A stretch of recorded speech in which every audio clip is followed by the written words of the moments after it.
সুপ্রিয় দর্শক, ঢাকার শাহজালাল আন্তর্জাতিক বিমানবন্দর থেকে 25 নভেম্বর বিকালের গ্রেপ্তার হন ইসকন নেতা ও বাংলাদেশ সম্মিলিত সনাতনী জাগরণ জোটের মুখপাত্র তিন্ময় কৃষ্ণ দাস ব্রহ্মচারী।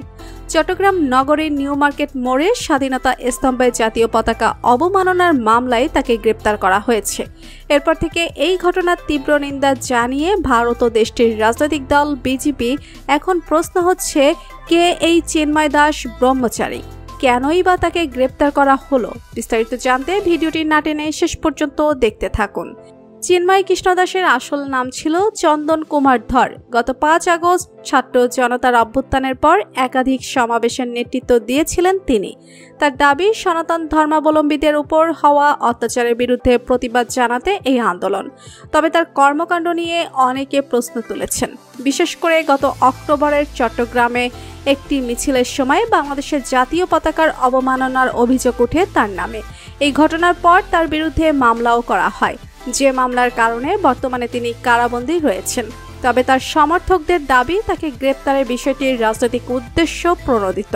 তাকে কারাগারে পাঠানোর আদেশে আদালত প্রাঙ্গণে বিশাল সমাবেশের সৃষ্টি হয়েছে। ধর্মীয় এই নেতাকে গ্রেপ্তারের বিষয়ে ঢাকা মহানগর পুলিশের মুখপাত্র তালিপুর রহমান জানিয়েছেন, কৃষ্ণ দাসের বিরুদ্ধে অভিযোগটি তদন্তাধীন রয়েছে। তবে সুনির্দিষ্টভাবে কোনো বিষয়ে অভিযোগ আনা হয়েছে সেটা এখনো বিস্তারিত জানা হয়নি।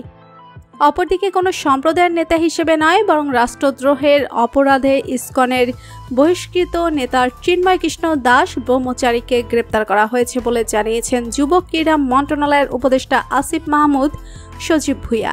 তিনি জানিয়েছেন, বাংলাদেশের স্বাধীনতা, সার্বভৌমত্ব ও রাষ্ট্রের বিরুদ্ধে কোনো প্রকার ষড়যন্ত্র মেনে নেওয়া হবে না। তো বন্ধুরা, চিন্ময় কৃষ্ণ দাসের গ্রেপ্তার নিয়ে আপনার মতামত কি জানিয়ে দিন কমেন্ট করে।